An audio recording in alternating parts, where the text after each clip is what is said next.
Go. So, good afternoon everyone. We are the group 2 and we are going to present and explore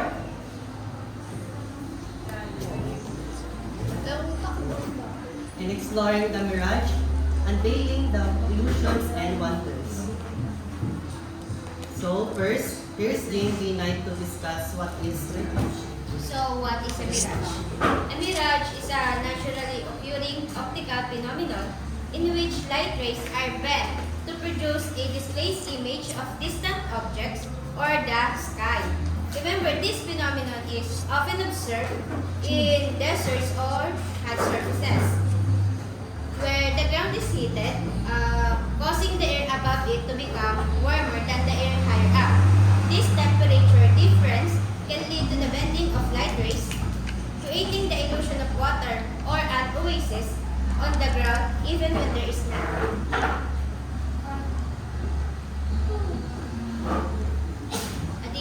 In addition, mirage can also occur over hot pavement or asphalt on a sunny day, and creating the appearance of water on the road. The mirage effect is a result of the refraction of light, and it can be fascinating example of how atmospheric conditions can influence our perception of the surrounding environment. There are two facts about mirage. A mirage is an image that looks real but it's not really there. It is caused by layers of air being at different temperatures and thicknesses. The difference in the layer of air can bend light. This bending known as refraction. It creates false images that people often believe truly exist. So, may natutunan ko kayo about sa what is Mirage. Yeah. So it's a mirage. One factor of that is the temperature of an air on in different layers of air in the ground. So in mirage, that is So for more further knowledge about the mirage, we have here an illustration how mirage is formed. So the observer sees the distortion of an image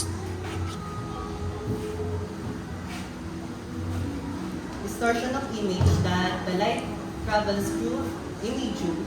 It can be bending, and as we can see, there's an letter A, the observer, the letter B, the total internal reflection, and the letter C is the mirage or the reflected image, and the last C is the actual object.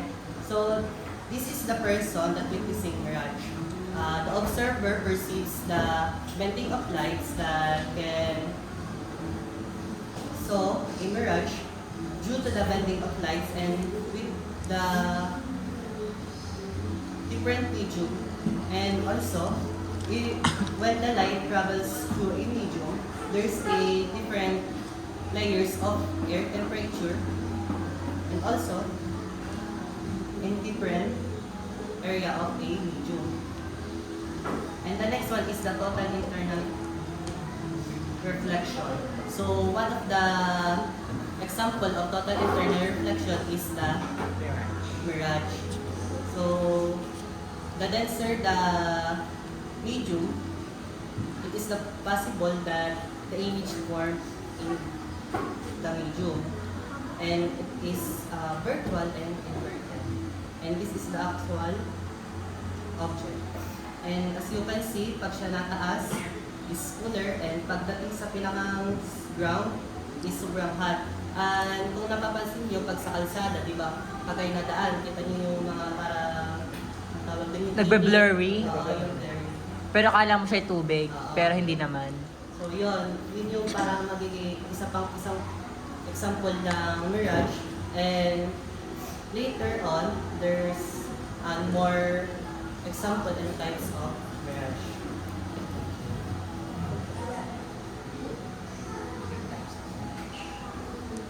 And there's three types of mirage.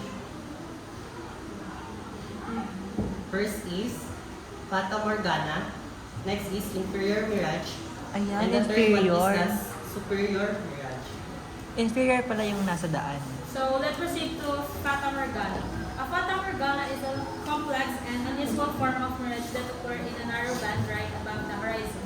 It involves the distortion, inversion, and magnification of distant objects, creating the appearance of structures, island, or other features that are not actually present.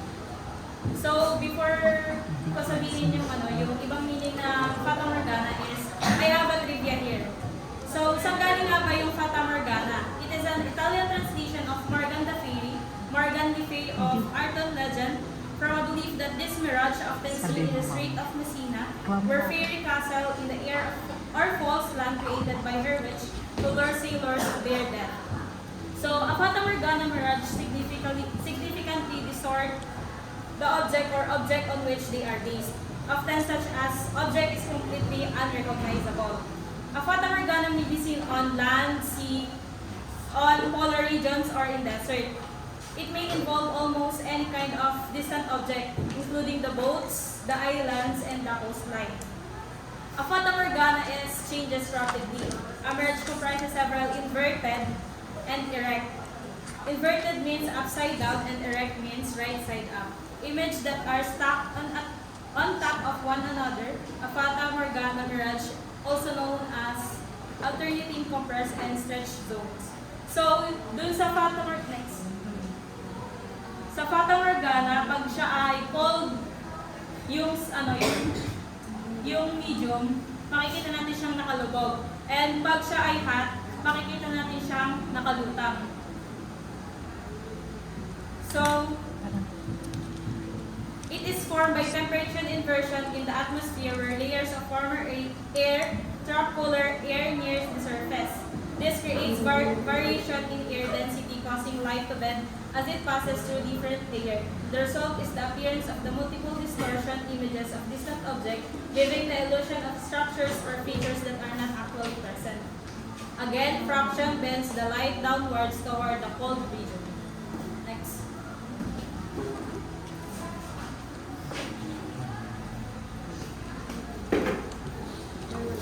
Inferior mirage. An inferior mirage is a type of mirage where the illusionary of image appears below the actual image object. It is typically observed on the hot surfaces such as roads or deserts, where the ground is significantly warmer than air above it. The temperature difference causes the light rays to bend, creating a distorted image of an object or the near on the ground. Ang inferior mirage ay nabubuo sa pamamagitan ng proseso ng refraction o ang paglihis ng ilaw. Dahil sa pagbabago ng densidad ng hangin sa ibabaw ng mainit na kalsada, kapag ang lupa ay nagpapakita ng matindi at diretsong init, ito ay nagpapainit sa ibabaw ng material tulad ng kalsada.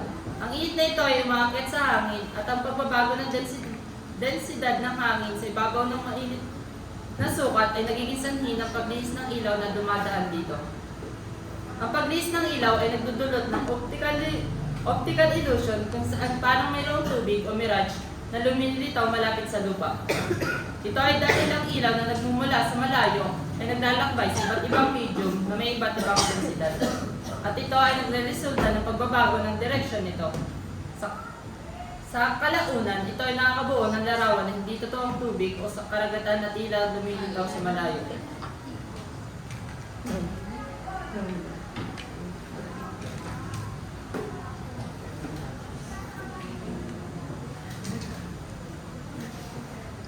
So, a superior mirage is a type of mirage where the illusionary image appears above the actual object. It is caused by the abnormal refraction of light in the atmosphere, often due to temperature inversions, where a layer of warmer air is trapped above a layer of cooler air.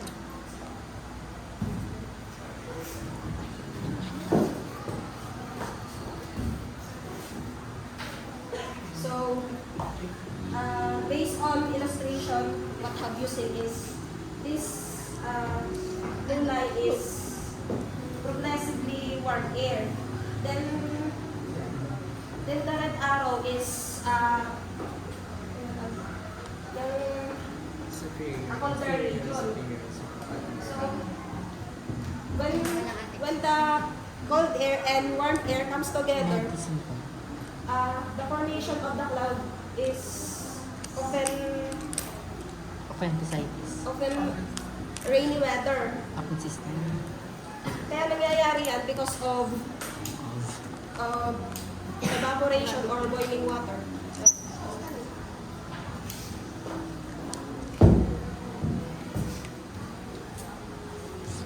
Yes.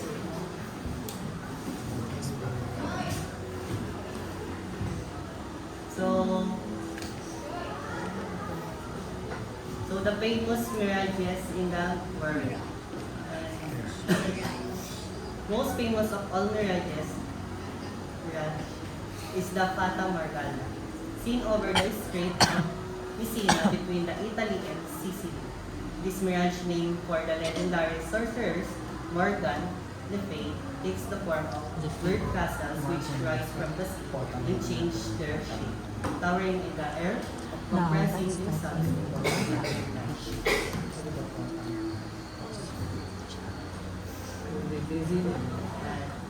So this is the famous mirage in the world, the Fata Morgana. And earlier, Ms. Baho explained how it works. History of mirage.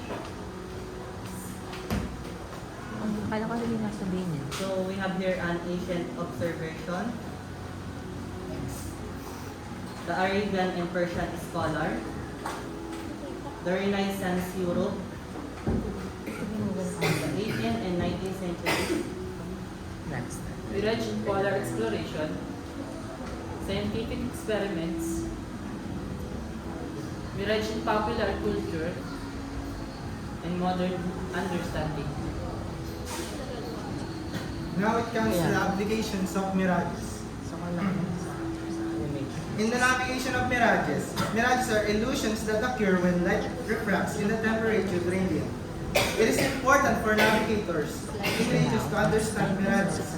These illusions can deceive travelers by creating the illusion of water or other objects. By being able to identify mirages and their effects, navigators can make a choice and avoid potentially dangerous mistakes in terms of direction or resource evaluation.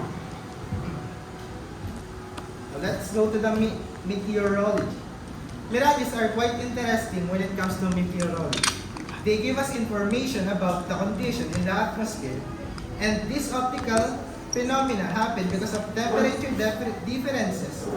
Studying them helps meteorologists understand how air temperature changes. And not just that, but mirages can also tell us if there are inversions happening where warmer airs above the cooler air.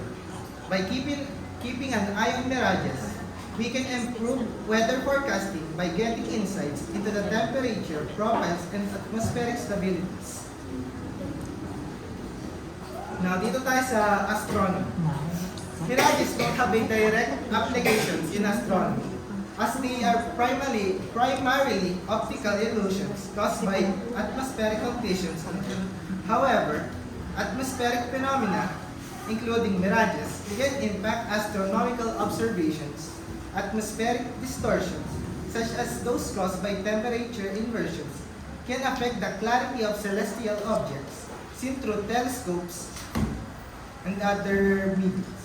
Advanced telescopes and observation often use adaptive optics to compensate for their distortions, providing clear images of the celestial bodies.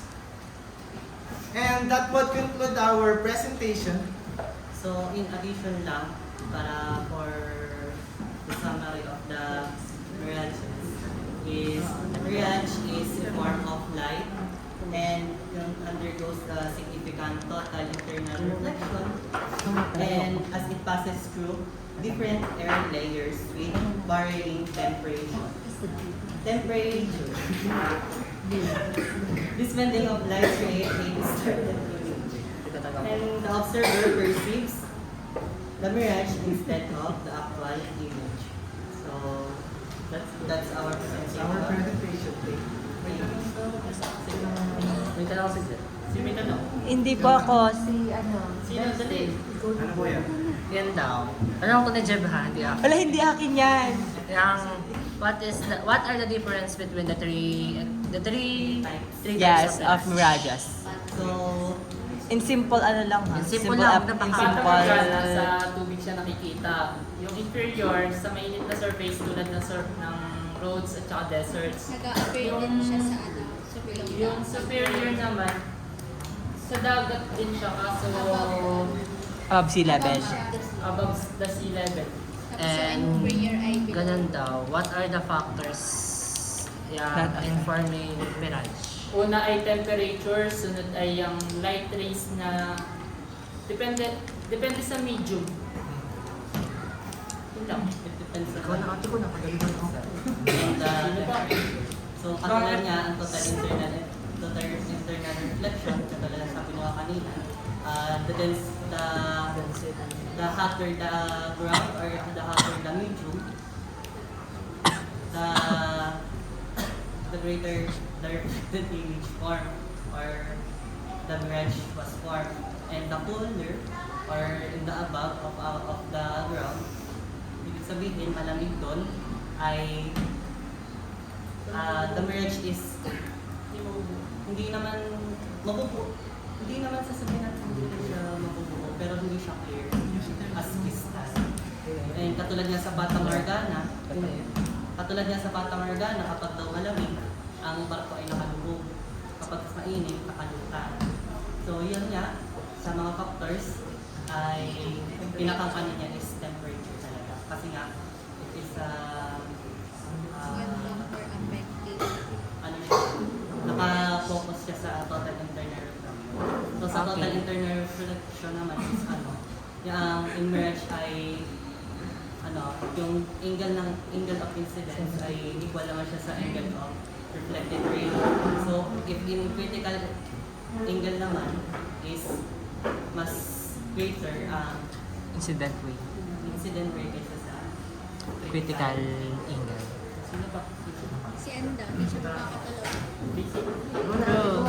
Bakit mas famous si Fata Morgana kasi sa mga ibang types ng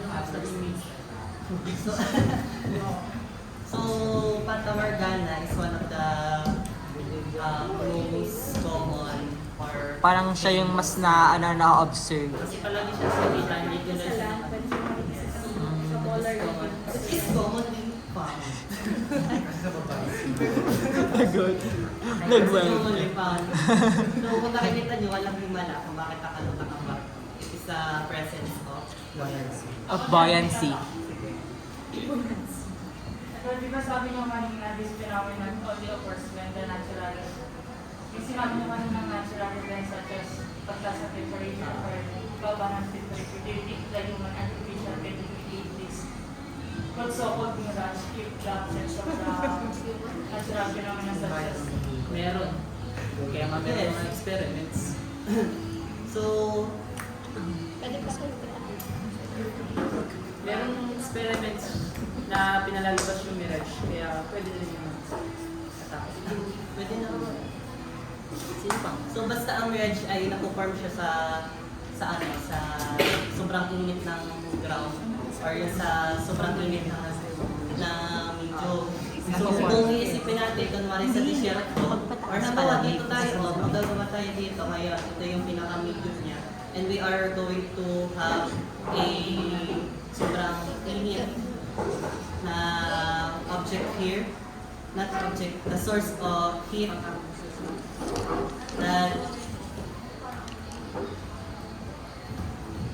travels through a region.